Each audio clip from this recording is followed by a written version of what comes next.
Olibet. Premium EuroLeague Basketball rėmėjas. Nesėkmingas lošimas gali sukelti priklausomybę.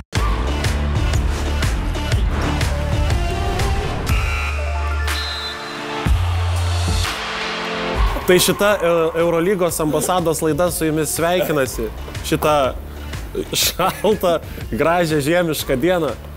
Ir mes pasikalbėsime apie praėjusią dvigubą Eurolygos savaitę ir apie ateinančią vėlgi dvigubą Eurolygos savaitę. Ant tiek yra daug rungtynių, kad tu matai, kad netgi nėra kada savaitgaliais išeiti kažkur į miestą, nes tu turi ruoštis rungtynėmis, analizuoti jas ir, na, iš vienos pusės gal ir gerai, žinai, sveikatai, teisingai, Paulius. Bliava, šiaip labai gerai, man patinka, kai yra dvigubo Eurolygos savaitė, bet gal 2 savaitės iš eilės per daug yra, nes tu nuo antradienio tu jau nieko nebeveiki, pirmadienį dar dėliojas fantasy, tu apsižiūri fantasy reikalus, nuo antradienio iki penktadienio vakarą tikrai nieko neveiksi, jokių miestų, jokių draugų. Taip, visiškai jokių absoliučiai. Eičiau sportuoti, bet aš negaliu, žinai, man reikia žiūrėti turą. Taip. O šeštadienį, sekmadienį jau atsigavimo reikalai. Taip, būtent, jo, po to savaitgalio reikia biškį ir poilsio. Tai va. Oi, gerai, nuo kurių pradėsim rungtynių? Aš kažkaip norėčiau gal pradėti nuo Belgrado derbio. Ne, nuo tų istorinių. Ne, istorinė prieisim, žinai, gerėjimo tvarka imsim. Bet Belgrado derbis, kuris, nu, sakykim, kad nuvylė šiek tiek. Taip, nuvylė iš vienos pusės, kad, žinai, tas lygis tikrai nebuvo blogas, emocijos, pati atmosfera ten negali niekada būti bloga. Bet, Pauliu, mes šnekėjom prieš pat laidą apie tai, kad kiek krepšinė yra svarbu tiek pati emocija, tiek svarbu tą, ką emocija ir atmosfera atneša tau iš šalies. Ir atrodo labai paprastas dalykas, bet žiūri į tos Graikijos derbius kartais, kur leidžia irgi vienos komandos fanus ir tu matai, kad ten nesvarbu kokia sudėtis, bet dažniausiai laimė šeimininkai. Čia lygiai tas pats, tu matai, kad ateina išprotėjusių Crveno Zvezdo fanų, kur netgi Željko Obradovičius ėjo į tą areną su apsauginiu, nes jisai, kuris yra Serbijos legenda. Legenda visiška dabar. Taip, tai yra visiška legenda, kuri žinai, bijojo. O šnekant apie tas pačias rungtynės, bet kokiu atveju vis dėlto buvo gana paprastas žaidimas ir aš taip žiūriu tą Teodosičių ir man jisai išgyveno šiandien Bramo antrąją jaunystę ir tu pasižiūri, kaip esi viskas eina vėl laisvai, kaip yra priklauso viskas nuo paprasto pick and roll, atrodo, krepšinis yra labai paprastas, turėk ir žaidėją, turėk gerai kertantį fizinį žaidėją ir aplinkui gal pasisatyk biškį tos metikus, kurie dar vienas kitas gali padraivinti prie Spišovo gynimo. Levas Teodosičių, man grinai asociacija, žinai, iš gimto miestelio. Visi žaisdavo Kašį, tikrai visi žaisdavo Kašį, žinai, ir būdavo koks vyresnis, bet kur labai gerai varo ir visi komandai, blemo, kad neužgertų. Tai su Teodosičium lygiai tas pats atrodo. Man atrodo, kad jo gyvenimo būdas buvo, man atrodo, ir straipsnių kažkur, žinai, kad jeigu jis treniruotas, turėtų tą discipliną, tai iš viso būtų žvėris, tai jis... Jo, bet pas yra toksai, tas, nežinau kaip tas vadinamas, pasakysiu tą gražų, negražų žodą, bet negaliu to vertimo, žinai, tas psichusiškumas, kur kartais jam išeina į naudą, kartais jam pakenkia. Ir, pakenkdavo galbūt, sakyčiau, dažniau, nes žiūrint į jo, ką jis laimėjo ir pasižiūrės, pavyzdžiui, pats teko stebėti gyvai Eurolygos Final Four, kada buvo Stambulė, kai atsimenėm, visi kaltinom ten, žinai, Šišką, kuris pametė 2 baudas, bet iš kitos pusės, ten kai buvo momentas, kai CSKA pirmavo 20 taškų, tai ten Teodosičius pradėjo dalyti tokius dalykus, kur būtų normalus žaidėjas, jisai būtų sustatęs, kad taip, kad komanda tikrai nepralaimėtų. Jis toliau varė, toliau darė klaidas, nesąmoningus perdavimus ir taip toliau. Tai, žinai, yra tas toksai, žinai, juoda raudona. Jeigu jam yra gerai, jis gali ištemti komandą. Jeigu jam blogai, nebus viduriuko. Nebus taip, kad jeigu pamatys, kad jisai blogai, jisai pasikeis, žais ir kitur neis. Vis tiek darys tos nesąmonės, jisai imsis įsiek iniciatyvą, jis prameta 5 metimus, jam reikia laikyti kamuolį, jis eina, tau gali 6, šauti ir gali 6. Tai toks, kur tu žinai, kad, ta prasme, kur tu nežinai, ko iš laukti. Šiaip keistos rungtynės, kaip ir tu sakei, tas namų faktorius ten turbūt nuklojo didžiąją dalį pergalės, bet kitas dalykas, Partizanas siaubingai neišėjo rungtynės, tiesiog siaubingai. Ir matai, koks piktas per pertrauką Željko. Nu, aš galvoju, aš skaičiavau, žinai ką, ar visi parėjo iš Rūbinės. Galvojau, kad bus paleidęs kažką nuomotis. Valgyti. Jo, tiesiog į vienus vartus, bet taip nepažiūrėsi sudėti, nu, okei, man, Sevenas dar šiaip irgi, gera sudėti, žinai. Atrodo, kad tu žiūri, į Nedovičių, į Teodosičių, tas pats Rokas Giedraitis, žinai, ir ta priekinė linija. Plemba, nu... Jie negali taip visada nežaisti, žinai. Tikrai, visiškai. Ir ką pamatėm iš tos savaitės, nes ką irgi reikia paminėti ir aptart, kad Zvezda ir nuskynė Fenerbahčę. Pirmieji, kurie šitam sezone Fenerbahčę jų aikšteliai sugebėjo nutraukti ir negali sakyti, kad ten per plauką ir panašiai. Šiaip jie kontroliavo žaidimą. Jo, bet manau, mes kaip tik šnekėjom apie trenerius, tai čia normalu yra, kai treneris, jo lab, kad tikrai yra Svairopoulos, nu, skaitomas tikrai geras labai treneris, žinai, bent jau iš taktikos pusės viskas yra labai gerai, tai normalu, kai tu ateini naują komandą, tau reikia laiko, kol ta komanda įsivažiuos. Ir matėm, kad pradžioje buvo tu kažkiek tai žinai, strigimų po buvusio trenerio, bet dabar mes matom, žinai, kad jau iškovotos 2 pergalės ir 19-8, visai jau netoli atkrentamųjų, žinai, ir aš manau, Cervenos Zvezda po truputį turėtų kilti, tik tai klausimas, ką iš tenai išstumti. Jo, kilt neužtenka. Reikia kažką įstumti, nes tu pasižiūri tenai tokias komandas kaip Armani ar Anadolu Efes, prie kurios prieisim, kuri irgi sudėti turi gerą pasakyčiau. Nu tikrai puikiai komanda. Tikrai puikiai komanda. Nu tai žinai, tu žiūri, kad Žalgiriukui ten sunku bus labai įlysti ten, kur labai ankšta. Nu gal iš solidarumo verta pasakyti, kad Žalgiris dar kovoja dėl kažko, žinai, bet turbūt, kad kiekvienam Žalgirio fanai turbūt, kad daugiau mažiau aišku, koks tas sezonas. Pakalbėkime ir apie tą minėtą Fenerbahčę. Nors dar aišku būtų galima kalbėti, kad Partizanas 2 pralaimėjimus įsirašė, bet negali sakyti, kad čia jos kažkaip paveiks, išmuš iš vėžių, man atrodo, kad greitai grįši tą pergalių kelią ir ten žais kaip žaidė. Taip, aš jau. Tai va, tai dėl Fenerbahčės... Ar pralaimėjimas Fenerbahčės gali pasignalizuoti Jasikevičiui, kad reikia pasipildyti kažko, nes apie Panevėžio rungtynės nekalbu, bet kalbu apie rungtynės su Zvezda, kaip apgailėtinai atrodo vidurio puolėjai komandos, tai yra kosmosas. Aš nesuprantu, kaip patį Motlį dar gali stebinti jo tos pražangos, žinai. Jo, nors tai pagalvojus, jie turi skirtingus, nuskaityk, ką tu nori, bet Šanlė yra visiškai skirtingo tipo žaidėjas, kuris, žaidė vis tiek geram lygiai, gerose komandose. Jis nebuvo niekada tas pagrindinis, bet tas žaidėjas, kuris galbūt buvo perkamas ir grinai dėl Tavarešo, kad ištraukti jį iš baudos aikštelės ir kad kiti turėtų erdvės. Nu, bet žinai, dabar tai pagalvoju, tai lygiai taip pat, jeigu tu turi du skirtingų tipo žaidėjus, kaip ir viskas gerai, bet aš nenurašyčiau, aš manau, Šaras iš netokių žaidėjų spaudė, aišku, visą laiką norėtųsi turėti geriausių savo pozicijos žaidėjus, bet manau, jie turi viską, turi ir Dorsey, ir Wilbekiną, tai yra 2 skorerius, kurie to bet kada gali pasikeisdami vienas po kito, ten, žinai, pelnyti taškus. Jie turi galų galę Kalatėsą, nors su savo minusais, bet irgi gera gynyba, puikus kamulio skirstimas ir taip toliau. Nu, žinai, ir tai galų galę tas pats ir Deivisas.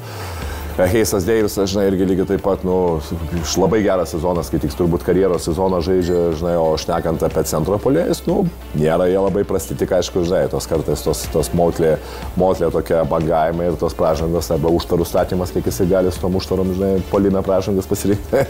Žinok, gal iš Šarą gal kas, žinai, dar kol kas Šaras labai pozityviai žiūri, dar kol kas jis dar nesprogęs yra, bet kai sprogs. Aišku, kaip ir kalbėjom, galbūt savo nenori leist sprogti, žinai, nes nėra tau, žinai, iš ko rinktis dabar. Taip. Kitas dalykas, komanda gerai lošia. Ir kai tu atėjai naujokas, ten kažką tai stabdyti jos ir taip toliau, kitą kažką tai bandyti priversti jos kitaip, žinai, tai žaisti kitaip negu buvo, tai irgi labai sunku. Nes tiek nori tų žaidėjus, turi prisipratinti prie savęs, negali taip iš karto atėjęs.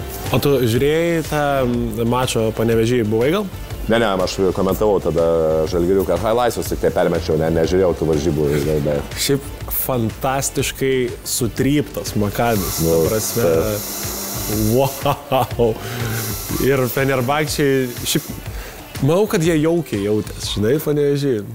Turėjo šiokį tokį, žinai, kaip yra, kažkur jautiesi savas, kartais, pavyzdžiui, jautiesi savas, kai kokie pora žaidėjai žaidė namie, arba jautiesi savas, kai kokie 2-3 žaidėjai žaidė buvusiam klube ir taip toliau, o čia jo, tas, kad treneris yra iš Lietuvos ir, normalu, kad ten visi palaikė, kiek ten tų žiūrovų buvo. Visi palaikė galų galę Fenerį daugumai. Tai jo, normalu, žinai, ir sakau, dar plus ta atmosfera gerai, faina arena, gaila, kad nevažiavo dviračiai, nes, kaip žinai, būdavo, čia kažkada, taip, Lietkabelio treniruotė, žinai, stebiu ir sako, palauk, žinai, garsas toksai, žiūriu, važiuojate dviratį, per tą treniruotę važiuoja ir tada dar atvaro Britva ir su Britva, nes reikia tą Britvą, kuri palaiko tą greitį, palaiko tą lygį, žinai, ir treniruojasi Lietkabelis, o ten su Britva varo tiek, žinai.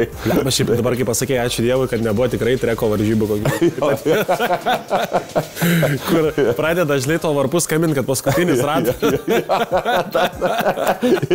Ir žinai, ir tie, kurie yra prie arenos, jų bilietai yra į vienas varžybas, o ten, kurie jie gali stebėti ir tą, žinai, jie turi.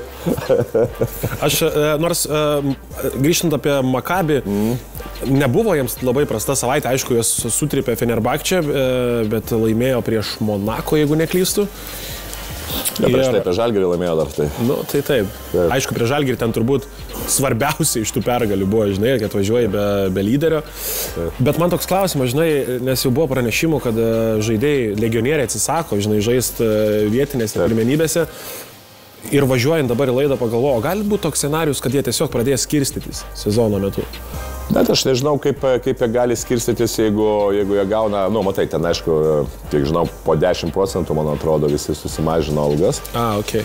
Jo, nes jie negauna iš arenos ir, normalu, kad galbūt tas momentas yra, kur žaidėjai kažkiek tai gali būti nepatenkinti, bet kita vertus, žinok, jeigu šnekant apie legionierius, tai jiem kaip tik dar geriau, nes niekas nenori tose ypatingai silpnesnėse lygose žaisti tų vietinių varžybų, kur ten tau statistika niekas praktiškai jie nežiūri, o viskai žiūri, ką tu ten pasieki ir kokius skaičiukus tu ten padarai jau tam tarptautiniam fronte, ar tai yra Eurolyga, ar tai Eurocupas, tai žinok, aš kaip tik galvoju, kad jiem yra labai gerai, jie kaip tik gauna porą dienų laisvų, žinai, jie varo, sakant, pailsi, ten pasištanguoja, dar kažką. Belgradė į Zarą. Jo. Jo, tai gal ir neliūdį, šiaip, žinai, tokia mintis, nes manau, kad vis tiek kažkiek atsiliepia komandos atmosferai. Kad atmosfera atsiliepia jo, tai nėra to tokio komandiškumo, jeigu iš savaitės tu 2-3 dienas nesi su pagrindiniais žaidėjais ir tu negali net treniruoti su jais, nes vis tiek tai yra skrydžiai ir taip toliau, tai aš manau, kad taip. Aš manau, kad būtent ko jiems ir trūksta, tai komandiškumo, žinai, kad šiek tiek suliptų Hebra, gal tada tas Boldvinas šiek tiek atsigautų, žinai, nes dabar tas lauktas sugrįžimas įvyko, bet įvyko iš dalies, žinai, grįžo, bet kaip ir ne jis. Taip. Toks pusė kojas. Gerai, eikim į tas numylėtas rungtynės, kurias teko iš naujo peržiūrėti, nes didžiulis balis vyko, kai žiūrėjom. Tai 4 pratęsimų trileris ir net ir jų nepakako nukalt Realo. O tu sutiksi, kad nuo pirmo pratęsimo pradžios jau tikrai nebe taktika žaidė. Ta prasme, ten vyko... Bet šiaip pačios rungtynės, manau, nieko naujo nepasakysiu, iš viso buvo kosmosas ir turbūt viena iš geriausių, ką galėjom pamatyti turbūt per visą istoriją, nes 4 pratęsimą aš asmeniškai esu nežiūrėjęs, o girdėjęs apie 6 pratęsimus, girdėjęs tik tai, bet nežinau kokiam tam lygyje, bet kai tu matai dar tiesiogiai, tu matai 1, 2, 3, 4 pratęsimas, tu matai, kad tai yra labai aukšto lygio komandas, tu matai, kad žaidėjai yra pervargę, bet po pervargimo, žaidėjai, kurie pervargę, tu matai, kad jie meta fantastinių procentų metimus iš tritaškio, sunkius metimus, tu matai, kad jie deda liaupus ir tas lygis, tiesiog tu žiūri ir geriesi, ant kiek ant emocijų abi komandos ėjo, ant kiek buvo tų lyderių šou, aišku, kodėl laimėjo Realas. Manau, viskas paprasta, todėl, kad tos metimus, kuriuos reikėjo susimetė kiti žaidėjai. Viskas. Taip, Hezonė prametė lemiamą metimą ten, jeigu neklystų, trečiam pratęsime. Bet lygiai tas pats ir Larkinas prametė antram, kur jau... Jo, bet aš būtent šneku apie tai, kad, žinai, ten buvo tų lyderių dvikova, žinai, galbūt vienas iš ten buvo Musa prieš Larkiną, bet galų gale atsirado ten kiti žaidėjai realiai, kur ten, žinai, tų sudėtis yra tikrai geresnė ir ten prasidėjo vienas, antras, trečias ir galų gale matai, kad be to žaidėjo, tas Hezonės tritaškis ketvirtame pratęsime buvo žiauriai svarbus ir tu matai vis dėlto, kad ypatingai tokie mačiai, kur ten reikia to žaisti 50 minučių, galbūt to Klaiborno ir Pitrūko, kuris dar būtų vienas žaidėjas, kuris galėjo kažkiek tai dar dadėti, žinai. Leba, ten tų pratęsimų tiek, kad aš dabar jau bijau sumaišyti, bet man turbūt įspūdingiausiai, kai Hezonė išplėšė tą pratęsimą, kur tam nusisugės iš visų kažkaip paleido tokį. Ai, taip. Dvigubi dubliai. 3, man atrodo, metė 30 taškų žmonės. Taip, čia... Tiesiog, ir aš tai pažiūrėjau kartais ir tie tokie, žinai, sprendimai ir Kampaco lygiai taip pat, kur Tavarišas įdėjo ten, atseit su bauda, nesu bauda irgi, kad atrodo pilną jėgą eini, jau turi mažiuką žaidėjas ir jau paskutiniu momentu eini link krepšio ir opa, tas, žinai, dabar galvoja ten, ar kažkas ten ėjo bloku ir Tavarišui tokį perdavimą, irgi ten. Lygi sprendimai yra fantastiniai. Jo, ir man iš viso buvo fantastika, turbūt, kad nuo pirmo pratęsimo aš ten iš viso žiūrėjau. Ir galvoju, kad, aš manau, kad gali po šitokių rungtynių Larkinas taip užsikurt, nes tu matei, kai jis meta 2 taškį prasukęs kamuolį pro Tavarešą, atsistoja, žinai, aš galvoju, kad iškirs dar Tavarešą, žinai, ant emocijų. Fantastika, tiesiog, ne to žodžio. Jo, tu atsimeni, Larkinas buvo momentas, kai jisai ir ten 49 taškus tada įmetė tose varžybose, dar irgi labai tas varžybas gerai atsimenu, tas rungtynės. Ir, žinai, Buvo pesitos traumos, viena kita, buvo 2 laimėti Eurolygos sezoną. Aš matau, kad kartais tos jau galbūt motivacijos nėra tokios kažką tai įrodinėti, kai tu esi geras, nes, tu NBA jau tikrai negrįši, ne? Tu čia turi 2 Eurolygos nugalėtojų titulus, gerai, turėsi ten 3 ar ką neturėsi. Ką čia įrodyti. Tai gal kažkokie kartais tokie sukretimai, kur ypatingai tu pralaimi po 4 rungtynių, tu vėl, žinai, buvai tas senasis Larkinas, kuris čia visus, jo tas vidurkis ir jo visus jisai traiškai, net praktiškai buvo nesustabdomas. Tai aš manau, gal jisai ir sukurs ir užkurs lygiai taip pat komandą, ypatingai kai grįš Willie Clyburnas. Aš kaip tik norėjau klausti, žinai, nors ir pralaimėtos rungtynės, bet tu... Manau, kad bent kokie 4 momentai tose rungtynėse, kur tu labai stipriai vertėjai prakaituoti Eurolygos čempionus ir be kalbų geriausią komandą Eurolygoje. Tai vat ir klausimas, žinai, kiek tai užkurs komandą? Aš manau, turėtų užkurti naujas treneris, nauja sistema, visiškai kitoks žaidimas.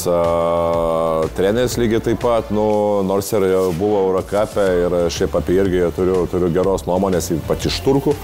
Tai jam irgi reikia kažkiek tai dar įprasti tam Eurolygos lygiai, pažinti tuos priešininkus, prieš ką žaisti ir taip toliau. Tai buvo čia tų pralaimėjimų, plus dabar, kai tu žaidži prieš geriausią komandą ir kai tu pralaimėjai po 4 pratęsimų, plus tu žaidži be Clyburno, be vieno iš pagrindinių žaidėjų, pačiam komandai žaidėjo pasitikėjimas, manau, yra visai kitam lygiai. Ir dabar jau kai tu ateini naujas priešininkas, vis tiek tu pasąmonė esi, kad, klausyk, mes žaidėm 4 pratęsimus prieš geriausią komandą, vos nelaimėjom prieš Madrido Realą, kiti varžovai yra tikrai žymiai lengviau įveikiami. Plus, žinai, kiek tu psichologiškai dadeda, tu meti lemiamus metimus, išlyginančius metimus, persveriančius metimus. Taip, tas irgi labai duoda, pavyzdys yra Žalgiris, kiek Žalgiris strigo tose lemiamuose momentuose ir kiek yra svarbu tas pasitikėjimas, kai tu gali, žinai, kai tu įmeti bet kada rungtynėse ir kai tu įmeti tą lemiamą metimą, kiek tu duoda pačiam asmeniškai tobulėjimui. Šiaip, klausimas, kas yra FS vadovų galvoje, nes ta pralaimėjimų serija vis tiek yra nemaža. Bet turbūt, aš žinai pasirašęs tau klausimą, ką daryti FS, nes žaidžia neblogai, žaidėjai grįžtat, tai turbūt vienintelis dalykas tai yra kantrybė. Tai čia aš manau visose komandose yra labai svarbu kantrybė ir pasitikėjimas ir turėti galvoje, kad ką tu pakeisi keisdamas kiekvieną kartą ten trenerius ar žaidėjus. Pirmas dalykas, antras dalykas, kad vis dėlto tu turi suprasti, kad ne visą laiką tu būna pergalės, kad kitos komandos lygiai taip pat turi ir tu žiūri į lentelę, žinai, kaip bebūtų niekada turbūt gyvenime nebus taip, kad jeigu 18 komandų yra, kad nebus kažkas, kas būtų 18 vietų. Tai kažkas vis tiek bus 18 vietų. Ir vis tiek kažkas bus nepatenkinti, teisingai. Tai lygiai taip pat tie, kurie nepatenkinti, irgi ten gali kaiteliot, gali dar kažką tai, bet, tai čia yra normalu. Čia yra ypatinga tokio Eurolygoje, tu turėtų pasverti, kad, žinai, kad, galbūt su tokiu biudžetu, kokiu, pavyzdžiui, aš nešneku apie Anadolų, bet su kažkokiu, žinai, arba su kokiais pakeitimais, tu turėt kantrybę, kad pasiekti tą rezultatą. Jeigu tu iškart pažiūrėjai ateini ir ten, žinai, dedi kažką tai, ten ar pinigus, ar galų galę darai kažkokius pakeitimus, ir tau dega ten 5 po 5 turė turėti 5 pergalės ir tu iš karto darysi viskas pakeitimus, tu niekada neturėsi rezultatų. Tai normalu yra. Plius, žinai, jeigu tu darytum pakeitimus, tikėdamasis dar išgelbėt savo sezoną, tu kaip komandos vadovas turi būti 100% tikras, žinai. O Anadolu Efes matėm, kad padarė reikiamus veiksmus, žinai. Pasirašė žaidėjų, pasirašė Maiką Daumą, pasirašė Otūrų, kuris atrodo iš viso tiesiog žvėris. Atrodo toks kūdesnis lesoras, žinai, pagal tai, kaip jis ten lipa ant tų kamuolių, tai ten fantastika. Dar truputėlį prie Realo. Aišku, 4 pratęsimai, neįmanoma, kad Campazzo nesurinks gerų skaičių, bet sutik, kad sezono pradžioje jis visiškai spindėjo, bet tada buvo toks nuopolis. Kaip tu galvoji, dėl ko? Ar pasikalbėjo komandai, kad seni, mums irgi reikia kamulio, žinai, ar kaip? Ne, aš, žinai, kiek žiūriu Realą, spantė, Realo žaidimas ne vien tik tai sukasi per Campazzo, nes yra labai daug tų kitų opcijų, kur žaidėjai lygiai taip pat gali spręsti ir kurti, nes ten, jeigu šnekant apie kūrėjus, tu pasakyk, kuris yra iš perimetro nekūrėjas. Ar Juos nekūrėjas, ar Fernandes, tai visi gali papasuoti, prasiveršti ir taip toliau. Tai, žinai, net tas pats Tavarešas savo metriniais delnais numeta tą kamuolį. Taip, tai būtent. Tai čia aš sakyčiau yra momentas, kad jam kartais ir nereikia visą laiką spindėti ar imtis iniciatyvos, nes netgi kartais atiduodamas iniciatyvą kitam, žinai, jisai duos pasitikėjimą, duos kitiems žaidėjams lygiai taip pat būti, žinai, būti tais kūrėjais, kur jisai yra. Dar vienas dalykas, kartais tie žaidėjai, jie geri, patyrę žaidėjai per vidurį sezono vos nespecialiai eina į duobę, žinai, kad paskui po truputį vėl ant tų lemiamų momentų, žinai, užsikrauti. O tas ėjimas į duobę, tai kas tai yra? Specialiai galbūt tas fizinės toksai užkrovimas, ne, kad jie užkrauna, kad jie būtų, reikia užkrovimas fizinės, tai yra, kad tu kažkur tai eini, pavyzdžiui, ar tai per daug daugiau į svorio, žinai, ar tu eini, pavyzdžiui, galbūt mažiau tų metimų meti, kad biškai pasilgti to, žinai, to metimo, to krepšinio ir taip toliau.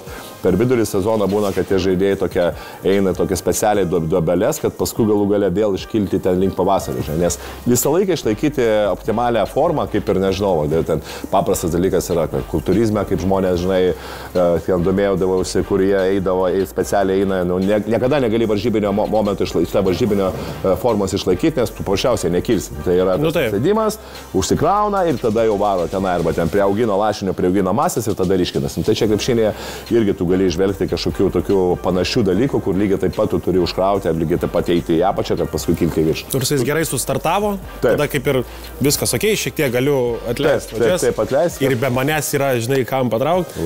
Ir turbūt viskas projektuojasi pas jį taip, kad svarbiausiu metu būtų vėl toks, koks buvo. Ne? Eikim prie kitų komandų, į antrą pusę sezonas ritasi ir tai ar Olympiakosui dar verta kažką pasirašyti iš gynėjų? Žinant, kokia yra rinka, kaip viskas yra išgraibstyta, tai bet koks turbūt jų pasirašymas, jeigu tai nebus pasirašymas iš kitos komandos, tai ar verta jiems dar iš vis kažką? Ne, dabar reikia, sakai, Olympiakos reikia žaidėjo ir aš taip įsivaizduoju, kad Žalgiriui reikia žaidėjo. Tai jeigu jau Žalgiris neranda rinkoje, vis tiek dabar pagal jų lygį ir piniginę, turbūt vis tiek normalu, kad Olympiakos biškai yra kitoj lentynoje. Žalgiris, ne? Ir jeigu jau Žalgiris neranda žaidėjų iš žaidėjų. Bet gal kaip tik yra, žinai, kažkoks, kurio Žalgiris neįperka, bet, nematau, žinau, aš irgi, žinai, ten nematau, bet jeigu Žalgiris neranda, tai tu matai, kad Olympiakos lygiai taip pat kol kas, ar yra tas žaidėjas, kuris kažką tai duotų apčiuopamos naudos Olympiakos ir visiškai keistų tą žaidimą. Kodėl dabar yra NBA? NBA padarė, nes ten su tais visais pakeitimais NCAA, tai čia tikrai nėra gerai Europos krepšinė. Tai yra NCAA, kur pradėjo mokėti daug pinigų, nes lygiai taip pat daug jaunų žaidėjų jau pradės išvažinėti ir jau pradėjo išvažinėti NCAA. Ir tai yra irgi blogai Eurolygai ir ypač kur tu galvoti apie jaunus žaidėjus. Ir va, tas yra, kur būdavo anksčiau two-way contracts. 2 žaidėjai turėdavo NBA, dabar padarė 3 žaidėjus. Tai reiškia dar papildomi 30 žaidėjų, kurie galėtų galimai nusėsti Eurolygoje, jie yra NBA. Tai va, dar sumažina Eurolygos geresnių žaidėjų pasirašymą iš būtent tų pusiau atsarginių NBA žaidėjų. Tai. Ok, dar apie Olimpiakosą kalbant, ar kitą vasarą matytum Brazdeikį sugrįžtant į Kauną, nes akivaizdu, kad jeigu lieka Bardzokas, tai kokios yra opcijos Brazdeikio tiek šiemet, tiek kitais, jis net Graikijoje negavo normaliai. Ne, tai taip, tai 12 jau nepateko, tai čia normalu. Čia, kai mes šnekėjom, aš irgi atsimenu, sakiau, kad nelabai įsivaizduoju Brazdeikio, nes ten yra komanda, kuri visiškai yra kito tipo, ten, žinai, to mažai aiso žaidėjų ir bent jau kai buvo Lukas su Vezenkovu, ten buvo tikrai geriausiai žaidžianti komanda be kamulio, ten daugybė bekdorų ir ten, tu matai tikrai, kad kartais netgi pats mokinėsi, kaip fainai gerai žaidžia komanda, žinai, taip toliau. O Brazdeikis, atsimeni, šnekėjom, jisai yra tos savo taškus visus, jisai darbinis yra, žinai, ir matai, kad negavo trenerio pasitikėjimo. Ar reikia Žalgiriui? Tai žinai, jeigu ten ta pinigai bus kažkiek tai jo tos ambicijos nuleistos dėl piniginių atžvilgių, tai aišku, kad Brazdeikis praeitais metais turėjo labai gerą sezoną. Ok, aš šiaip apie Žalgirį turbūt net nėra dar labai ką kalbėti, nes šitas Trinkieri neturi laiko tiesiog, kada įvedinėti savo dalykų. Yra 6 rungtynės, per 2 savaitės turbūt. Jeigu neklystu, tai bendrai nuo sausio 2 iki gruodžio 2 yra 8 Eurolygos rungtynės. Tai va, nuo sausio 2 iki vasario 2. Tai čia yra tikrai kosmosas, dar pridėk LKL. KMT dar. KMT, be abejo, taip. Tai čia yra labai daug reikalų.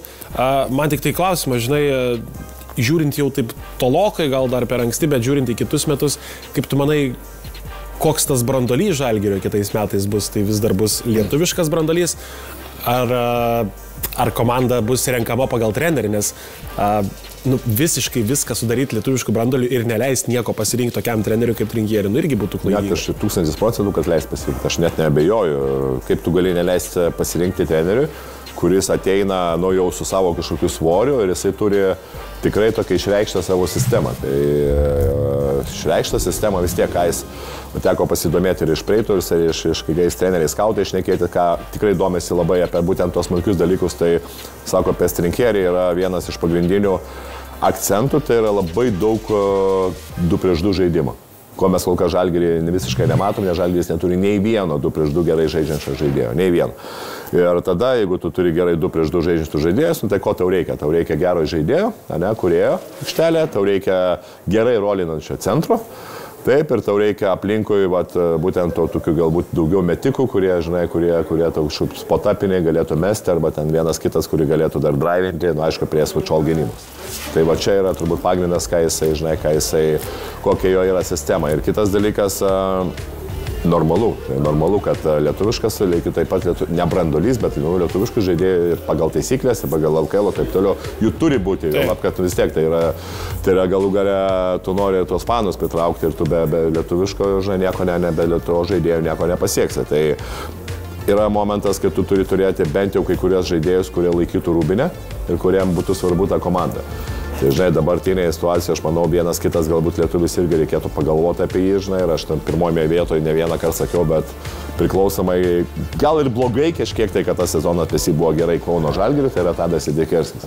Nes, aš taip manau, kad jeigu tas būtų vidutinis jo sezonas, kaina vėl ten būtų gal 500–600 tūkstančių, aš sakyčiau, kad su juo būtinai reikia pasirašyti. Bet vis tiek dabar tai yra milijono žaidėjų. Bet dabar, kaip jis žaidžia, tai ar Žalgiriui bus įperkamas, jau yra labai tas didelis klaustukas. Šiaip klausimas, ar milijono, bet manau, kad apie tą turėtų. Kol kas dabartinė jo, jisai ir komanda jo tikrai gerai žaidžia ir jisai demonstruoja fantastinius rezultatus ir dar, žinai, tai, kad jo yra viena statistika, o kita yra tai, kad jisai dar be tų statistikos daro labai daug nematomo juodo darbo. Pliamas, žinai, čia gal nebe tiek, kiek dėl rezultatų, bet, žinai, dėl rūbinės, dėl žmogaus, kuriam komanda svarbi, Motiejūną pats tas metas Kaune galbūt bus pamatyti, žinai. Nežinau, kiek jis, žinai, tu geriau pasakytum, kiek jis tinka trinkieriui, bet 50 minučių. Nu, jo, ne, dėl 5 minučių, jo, bet... 10-15. Nu, žinai, klausimas dėl tada tu renkiesi, žinai, ar tu ėmė Motiejūną, ar tu ėmė Birutį, žinai, kelgi Motiejūną jau tada kitais metais jau bus, šiais metais, prašau, jau bus 34, o jeigu tai paėmė sezono 35, žinot, jo ta traumų, žinai, istorija irgi toks šiek tiek tokia rizika, bet iš kita vertus taip, turėti lietuvį su geru IQ, aišku, gal ir galima būtų, žinai, pagalvoti. Apie Barsą reikia pakalbėti, komanda čia jau, žinai, visi ir treneriai atleidinėjo ir sakė, kaip čia viskas čia krachas. Ir pergalinga 2 savaitę ir neturi prie ko prikipti. Tai ar čia labai kažkas stipriai pasikeitė jų žaidime? Žinai, pasikeitė, kas pasikeitė, aš manau, žinai, pasikeitė tai, kad emocija po ypatingai pirmos pergalės, žinai, prieš Realą, nu, nes vėlgi, kai, žinai, taip įsijungiau gal antro kėlinio vidury ir žiūriu, kad Barsa praktiškai visas varžybas jie pakankamai gerai laikė, žinai, laikė tą iniciatyvą savo rankose ir tu žiūri, manu, bet taip įmė tą žaidėją prie žaidėjo ir vat, būtent kas yra aikštelėje, taip Realas normalu, kad pagal tą sudėtį visų 12 žaidėjų turi tikrai fantastinį. Tai čia prieš kiekvieną komandą, žinai. Nu, bet kai, žinai, tu paėmė Herną Gomesą, tu paėmė galų galę tą patį Lapravitalą, tu paėmė Satoranskį. Nu, Veselis. Ar tą patį Veselį, ar tu, žinai, ar tu labai jau ten matai didelių skirtumų? Nu, nematai, žinai. Ir tada kartais ateina momentas, kai mes šnekam apie trenerį. Žinau, kad ten kažkiek tai buvo ir tų nepasitikėjimo, kažkokia iš vidaus trenerių ir taip toliau, bet dažnai žaidėjai, ypatingai prieš tokias komandas, jie patys savo susikūrė ir patys turi sąskaitų iš praeities ir ypatingai tų individualių sąskaitų. Ir mes šnekam kartais apie trenerius, bet kartais, žinok, yra, kur patys žaidėjai užsikūrė ir tu netgi kaip treneris ten atrodo, kad tu ten kažką tai padarėjai gero, nieko jie nepadarė, žaidė tą patį žaidimą, bet tie žaidėjai, kiek buvo susikūrę, gerai užsikūrė, kiek įmetė savo tos metimus ir ten, žinai, ir Satoranskį, ir Lapro, Blemą, wow. Ta prasme, tikrai buvo, žinok, buvo gražu žiūrėti, kaip jie sulošė tas. Gal netgi galima iškelti tokią mintį, kad kai tu esi Barso situacijoje, kurioje buvo iki 2 savaitės, kad atrodo tau Realas dabar pats blogiausias variantas su ko žaisti, bet iš kitos pusės tau pats geriausias variantas, jeigu tu nori užsikurti kaip komanda. Taip, kita vertus normalu, žinai, Veselis 27 taškai yra daug iš to pick and pop situacijų, mes žinom, kiek jis yra geras tose vidutinėse arba tose artimuose vidutinėse, kur irgi labai toksai yra to tačio gauti tą, žinai, tą jausmą į to artimą vidutinį yra pakankamai sunku. Bet tu atsimeni, kaip jis mesdavo anksčiau, ypatingai baudas, pavyzdžiui, Veselis, kaip mesdavo. Taip, jo procentas ten buvo labai prastas. Jis buvo kažkada paskandinės, Fenerbahče, Final Four, nebuvo? Jo, kaip ten visi baudodavo ir taip toliau. Tai, žinai, tai Veselis sulošė labai geras rungtynės ir Veselio ne pirmą kartą, jisai prieš Tavarešą turi tą, kur ištraukė biškai jį ir ten, jeigu būtent tose plus turi tų žaidėjų, kurie gerai žaidžia tą pick and popą, tai aš šneku apie gynėjus, ten, žinai, ir neatsitrauks ir jie ten, Satoranskis ypatingai ten gali tau, žinai, sugrūsti ir reikia pristabdyti ir ateina pick and popas ir tau Veselis sumetė tos metimus ir va čia, žinai, atrodo, kaip šiandien labai paprasta kartai, žinai, nesumeti tų metimų, žinai, ir tau pralaimėjimas ateina. Tai va. Ir dar vienas klausimas prieš einant prie ateinančios 2 savaitės. Tai yra 19 turų, 14 pergalių, 5 pralaimėjimai, Bolonijos virtų. Mano paskutinis klausimas tau, kiek dar laiko? Kiek dar stebėsim šitą? Nes tu, pavyzdžiui, pernai, pripažink, kad buvo tiesiog neįtikėtinai neįdomu žiūrėti virtus. Nesakau, kad dabar ten super tau smagu jį yra įsijungti, bet... Bet vis tiek. Seneliai duoda vaizdų, žinai. Bet vis tiek, taip. Tai, žinai, atrodo, kad paprastas dalykas, tai pasikeitė treneriai, visai kito tipo trenerius ir ką tu nori sakyti, bet dabar jeigu rink geriausią trenerį, aš manau, net varianto nėra. Net varianto. Luka Bankė yra 100%. Bet man tai tas žaidimas tikrai yra gražus, kaip ir Latvijos rinkiniai. Tikrai yra gražus ir tikrai yra visiškai skirtingos negu žaidė Skariola. Ir, žinai, mes kartais šnekam apie tai, kur eina dabar tas krepšinis, ar tai yra greitas krepšinis, ar tai yra miksas, ar tai yra lėtas pozicinis. Nu, taip, tu turi turėti tam tikrus žaidėjus, tu žinai, jeigu tu ten, žinai, žaidėjas yra, ten, sakant, neįgalus arba negalintis bėgti, nu, tu nepriversi jo bėgti teisingai, arba, žinai, ten kaip sakant, be rankis tu ją nepriversi mesti, bet kita vertus, manau, tas greitajam krepšinėje, kokia žaidžia Realas, kokia žaidžia Virtus, ne? Nu, vis tiek tai yra, tu matai, kad jis yra laimimas. O šitas pasirašymas, Lomažą pasirašė bankį. Taip. Tai čia, nu čia jau grinai jo. Taip. 100%, nes paleido Smithą, į jo poziciją patikrinta čempionate, išminkyta iki negalėjimo turbūt. Čia bus užduočių žaidėjas. Jo, užduočių žaidėjas ir kitas dalykas, jo, kai tu sakai labai teisingai, ypatingai tada, kai tu nesi jau ten visiško iššiknoji, o tu esi prie lyderių. Tai, nu, tu paimi tą žaidėją, kad dar kažkokia trūkstama tokia, labai trūkstama maža detalė. Ne tai, kad tau reikia žaidėjo, kuris mestų 30 taškų, o tavo laikai, o to grinai trūkstamos detalės, tu pasiemi dar tą trūkstamą detalį, prie to viso, kad tau ir taip gerai sekasi. Žinai. Tai labai gerai. Aš sakau, Virtus, nu žinok, tarp kitko, mes šnekam apie tai, kad Žalgiris nepasiėmė tų pergalių, ne, kurias turėjo pasiimti. Tai yra Alba ir tas galbūt dvies Vėlės, nors vienas ten gavo, žinai. Bet tu pagalvojo, gal Virtus, pavyzdžiui, ką tu, jie negalvoja, kad mes galėjome dar būti geriau, nes mes davėm dovanėlę pirmą ir pralašėm Žalgiriui, žinai, tai čia irgi galime sakyti vienaip, žinai, kad lygiai taip pat tas prisiminus tas pirmas varžybės su Virtus, tai, nu, dabar, pavyzdžiui, tai aš nemanau, nes šansų, kaip Virtus nuneštų Žalgirį šiandien. Ir, okei, gal dar reikia vis tiek paminėti, jog atleistas Poceko yra. Ir baigėsi linksmasis karavanas Prancūzijai. 7 treneriai tarp kitko atleisti yra. Taip, tai antras per sezoną Svelio treneris krenta. Bet šiaip aš žiūriu į jų sudėtį, tik į sudėtį. Žaidimą tikrai pripažinsiu, kad nėra ten per daug ką žiūrėti. Nu, bet pasižiūrėjus į jų sudėtį, tai gal ir visai logiškas yra tas atleidimas, nes, nu, tai nėra tokia jau prasta komanda. Ta prasme, Lovernas, Dekolo, Paris Lee, Valas, Mike Scottas, Luvu Kabaro. Taip. Net geri, 5 buvę NBA žaidėjai. Taip. 5 buvę NBA žaidėjai. Ir, nu, pripažinkime, nu, kad, nu, aišku, kažkas turi praložti, žinai, kaip tu sakai, kažkas turi būti ant lentelės dugne, bet, nu, tokiai sudėčiai, nu, pripažinkim, kad 17 vieta, nu, ne, taip. Ir tai yra nebe pirmas sezonas. Ir to netgi nėra stabilumo. Kas man va, čia pes Poceko būdavo, nu nėra stabilumo. Tu vienas rungtynės pralaimi prieš Realą 1 tašku, paskui tu ten nuvažiuoji į Belgradą ir gauni ten apie 20 taškų. Ir tada tokios, nu, kaip ir galbūt nežinau, mes minim ten apie kažkokias kaip ir Žalgiris, ne, nu, ta prastesnė sudėtis, bet nu, tikrai buvo tų mažai rungtynių, kur Žalgiris nesikabindavo. Kaip sakydavo, buvo momentas, kai, atsimeni, žaidė prie Šilerio, prie Zdovso paskui.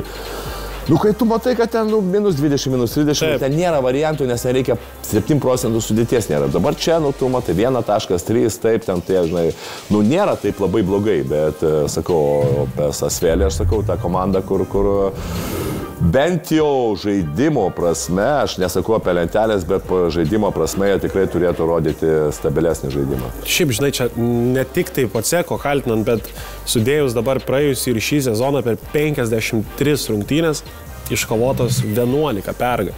Tai tokiai komandai, tai čia yra neįtikėtinai skaudu. Tai aš mačiau, kad italai kritikuoja Parkerį, kaip čia dabar galima jį atleisti, žinai, ir buvęs krepšininkas negali būti gerų vadovų, bet, nu, pliau, kai tu turi tokią komandą, tai...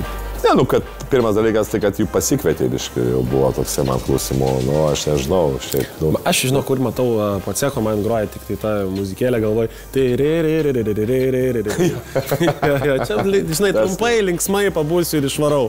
Tai čia labai trumpas žybtelėjimas. Gerai, eikim apie tai, ką reikia pakalbėti, tai dvigubą Eurolygos savaitę laukia ir įspūdingas antradienis, sausio 9 diena.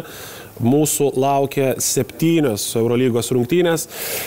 Ir tai desertas 19:30 Fenerbahčė su Partizanu. Partizanui žūtbūt reikia laimėti. Fenerbahčė, man atrodo, kad norės apginti namus. Tai kaip tu galvoji, ką čia pamatysim per fejerverkus? Nu tai, pamatysim vėl. Apsikabinimą trenerių. Draugelį. Prieš po. Kabakė po. Jo, įdomu, kaip ten ir prieš bus, net kada atvažiuos. Ne, įdomias, aišku, turėtų būti įdomas rungtynės Feneris. Aš sakyčiau, vat, kaip buvo rungtynės prieš Makabį, manau, po rungtynių prieš Cerveną Zvezdą, manau, galbūt Rūbiniai Šaras jau buvo protrūkęs, nes mes reakciją matėm, įspūdingą. Įspūdingą reakciją. Kai tu kalbėjai apie Makabio rungtynės. Taip, Makabio rungtynės su Makabiu. Tai dabar, ką mes galim galvoti, kad jie gavo tą reakciją, nugalėjo Makabį, bet su Partizano lygiai tas pats. Aš lyginu Abradovičių su Šaru, ten jie būtų tiek galbūt Šaras labai daug paėmė iš Abradovičius, tiek charakteriui yra, žinai, panašaus. Tai faktas, kad su Želiko buvo kitą rytą treniruoti? Taip. Tai aš manau, dabar iš Fenerio, iš Partizano ir iš Abradovičius turėtų būti ta tokia tikra reakcija. Ir taip, Šaras, suprantu, kad jisai bandys komandą, kad neužmigti ir taip toliau, bet žinok, aš matau, kad čia gali būti ir iš Partizano galbūt didesnės tos reakcijos ir sakyčiau, galbūt jeigu taip ėmus, tai daugiau galbūt duočiau šansą, kad Partizanas gali iškovoti tą pergalę, nes jiem daugiau reikia ir jie bus daugiau užsikūrę. Ir plus Partizanui bet kokioj kitoj arenoje ir svarbu ne prieš Zvezdą, kuri kaip šeimininkai ateina rungtynės, jiems bet kokia atmosfera yra niekas turbūt. Taip, ką pamatėm ir plus, gerai, nesužaidęs rungtynės, bet aš Partizaną sakyčiau, kad jie yra pagal jų sudėtį ir pagal tai, koks treneris treniruoja, ką aš mačiau Žalgirį iš tikrai gyvai. Nu, žinok, yra Final Four komanda tikrai, nes pasirašė su dažnai to Kaboklo centru, tai man tai buvo dar game changeris visiškas, nes Lesoro jiem trūko pradžioje tikrai. Aišku, dar turbūt, kad ant klaustuko yra Lidėjus rungtynėms Stambule, taip. Bet jeigu jis būna, tai kaip ir tu sakai, visi šansai grįžti po geros Želiko pirties į pergalės. Monako su Baskai žais. Baskai fantastiškai išsitraukė prieš Panathinaikosą. Mano nelaimiai, nes mes su Getsu buvom iš picos sudėrėję. Aš sakiau, kad laimės Panathinaikosas ir aišku, Milleris McIntyras visą mačą pro šalį mėtė. Belenkokias nesąmonės metė, jie pasiėmė kamuolį. Getsas net nespėjo, net neprasidėjo dar intervai po rungtynių, žinai, su geriausiu rungtynių žaidėju. Getsas man rašo, kokios norės picos. Tragedija, ta prasme tragedija. Bet čia, negali sakyti, kad jau toks žiaurus favoritas Monako, kuris banguoja, vis dar banguoja. Banguoja labai ta komanda. Ir turbūt banguos iki sezono pabaigos. Ten vis tiek priklausoma nuo poro žaidėjų ir jeigu dar konkrečiau, tai nuo Michael Jameso. Žino, kad Michael James atentas visas istorijas, kokia ir peitą sezoną buvo. Tai... Aš vis dar laukiu, priminsiu, užtemimo. Yra 19 turų sužaista, aš laukiu. Turėtų. Taip, kol ten, nežinau, prieks trenerį kokį, užjudėjęs kabakę kokią. Vis dar laukiu. Tikrai dar plius pilnatis kelios iki play-offų, kaip minimum. Bet apie šitą mačą, ko laukiam? Žinai, vėlgi laukiam geros kovos iš abiejų komandų ir laukiam, aš vėlgi žiūriu tą Baskonę ir man, wow, šiaip... Mes kiekvieną kartą vėlgi tą Baskonę sudėtis kažkiek nekeičiasi, žinai, vis tiek išvažiavo Thompsonas, prieš praeito metą ir atrodo vienas iš lyderių. Howardas pačioje pradžioje mėtė visiškai pro šalį, nudažė, bet kokiu atveju su savo to žaidimu, kur aš sakiau, kad Samneris galbūt Baskonė turbūt labiausiai tiktų, žinai, pagal tą greitą žaidimą, kas va dar vienas, tai kad komanda be ypatingai super gerų talentų irgi yra viena iš, tikrai žaidžia daug geriau negu pagal sudėtį. Ir matom, nenori, žinai, kad iš tą greitą žaidimą žiūrėkė ir visai neblogai, žinai, juda ir tikrai yra pretendenčių į top 8. Visiškai karių komanda. Karių, taip, karių. Žinai, dėl ko jam Samneris tiktų? Dėl to šipsenytės, kuri visada veidė. Susimovė, gerai padarė. Jis laimingas. Ja, plus, normalu, kad tu žinai, kad jį leisi ir po 2 minučių turi sodinti, nes 2 pražangos sužiūrėk. Ir prieš Jonavą, prieš visur. Jis stabiliai išeina į startą 2 pražangos. Bet jį net palieka toliau lošti, jam parodo, nebereikia. Tasme, nebedaryk. Ok, čia Realas atvažiuos sudaužyti Bayerną Vokietijoje, čia viskas aišku. Pao su Anadolu šiaip irgi. Jo, bet aš prie šitų ir norėjau sustoti. Jo, nes jeigu neklystu, Pao, man atrodo, pralaimėjo pralaimėjo, Stambulė buvo visai neseniai tas derbis. Pralaimėjo jo 3 taškais. Pralaimėjo, tai aš manau, jo, būtent Atamanui prieš savo būsę komandą tikrai bus labai didelių iššūkių ir kita vertus žiūrint į Pau žaidimas man šiais metais, aš nežinau, jie gali prieš bet ką lošti, prieš bet ką laimėti, prieš bet ką pralaimėti.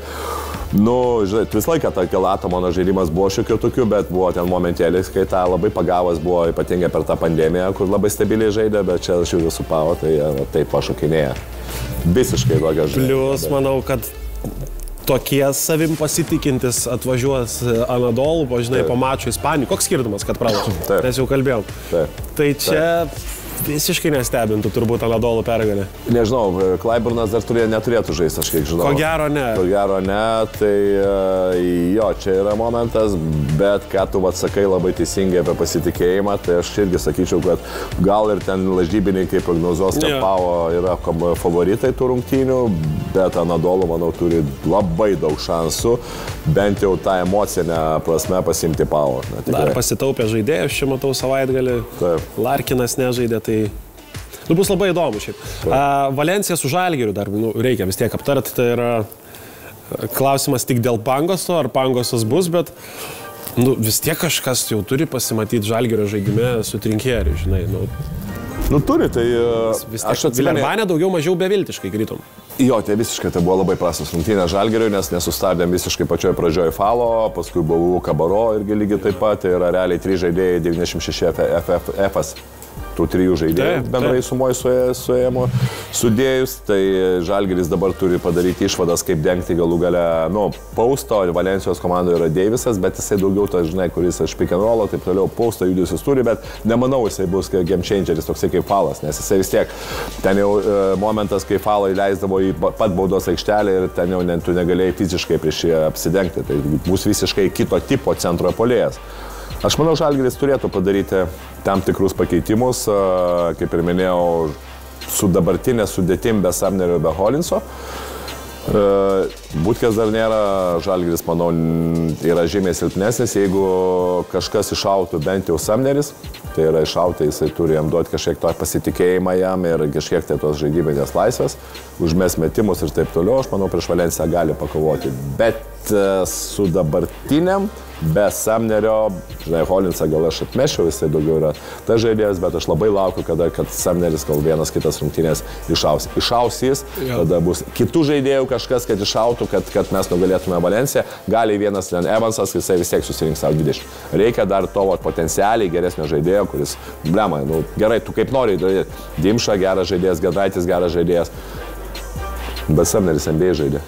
Taip, Samneris, pripažinkim, fiziškai apdovanotas žaidėjas, kuris išsiskiria greičių, sudėjimu.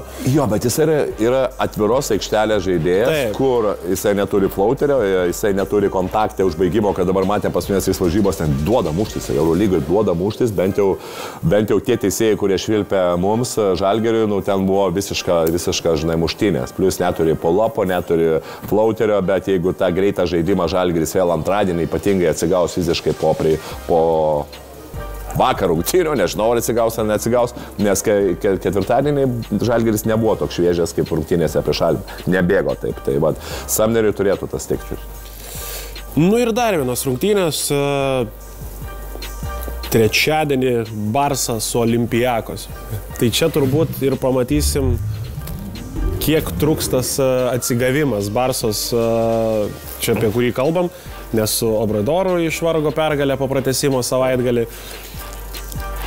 Aš kažkaip galvoju, kad grįž back to reality bus Barsai. Matai, Barsa laimėjo dabar 2 iš eilės namie. Taip. Žinai, tai... žiūrėsim, aš sakau, aš nenoriu, žinai, prognozuoti, bet kiek man teko girdėti irgi apie Grimau, sakom, dabar atleidinės, dar bus 8 treneris. Kiek teko girdėti, kad Šavi Paskalis, jisai baigėsi kontraktą su Zenitu ir kad viena iš tikrai tų opcijų, ką Barsa gali padaryti, tai po sezono pasiūlyti jam kontraktą, nes tai būtų labai, manau, logiška ir tai yra turbūt pats geriausias variantas. Čia panašu, kad jau žvaigždėse parašyta, žinai. Taip, ir dabar tu tu nori, kad vis tiek turi tą organizaciją, kuri šiaip nesišvaisto treneriais. Matėme ir Pesičius buvo momentas, kad jisai ten po sezono nepasisekė ir vis tiek jisai liko dar vienam nepasisekusiam sezono. Šaras buvo 3 sezonus, nors tiek galėjai galbūt, jeigu ten tokia komanda, ten su Mirotičium tai toliau, ten po sezono ar po 2 sakyti, žinai, kad ne, mes tavęs nenorim. Tai vis tiek. Tai, kad jie per vidurį sezoną dabar keistų ir kad būtų, žinai, va, Šaras skaityk per metus su Biškiai, Šaras, ten Grimau ir Paskalis ar kitas senis, nematau logikos. Tai aš manau, iki sezono galo jis turėtų būti, žinai, ir turėtum tą duotą pasitikėjimą ir su tuo pasitikėjimu, manau, vis tiek tas žaidimas turėtų kažkiek tai gerėti, bet kita vertus, tu žiūri, okei, ten buvo, žinai, buvo tuo momentu, kurie pralaiminėjo, bet, kamonės stovi 3 vietoje, tas yra labai, žinai, žiūrinti tą Eurolygą, žaidimo galbūt kažkiek ten ir buvo momentas, kad pateko į duobelės, bet tu žiūri, kad ten praktiškai visos komandos buvo duobės, visos, skirus gal Realą. Šiaip įspūdinga situacija lenteliai. Dar užbaigiam šitą temą. Okay. Barso ar Olimpiakosas? Aš manau, Barsa turėtų laimėti. Žinau, Olypo šiuo metu jo toksai. Aš manau, Barsa turėtų laimėti. Aš tik pabaigai noriu dar pakalbėti apie lentelę situaciją, nes 4 ir 11 vietos skiriasi per 1 pergalę. Wow. Tai čia yra neregėtas turbūt dalykas. Dar, wow, tikrai. Wow, vyva. Jo. Ir šiaip, žinai, aišku, Realas bus pirmas, čia manau, kad yra akivaizdu, jeigu ten nenutiks kažkokių nesąmonių. Nenutiks. Bet, pavyzdžiui, tie, kas bus 9 vietoj, ar tai bus ten, nežinau, Zvezda ar Anadolų kažkaip ten iššoktų. Ir jeigu Virtusas liks 2, tai serija. Manau, kad serija su Virtusu paimtų kiekvieną komandą, žinai? Taip. Žinant faktą, kad visi komandai veteranai, kažkada tos jėgos vis tiek baigsis. Taip. Kad tik nesibaigtų pačiu blogiausiu metu, žinai. Aišku, neaišku, ar Virtus išliks 2 vietą. Aš vis dėlto prognozuoju, kad gali kažkas tai juos pavyti. Tai būtų logiška, aišku. Tai būtų logiška. Nežinai, aišku, yra 3 pergalės, bet... Aišku, kas nepaimtų serijos su Barsa irgi. Šiemetinė Barsa. Taip. Galbūt vis geriau nei žaisti ten Atėnų pragarė, žinai.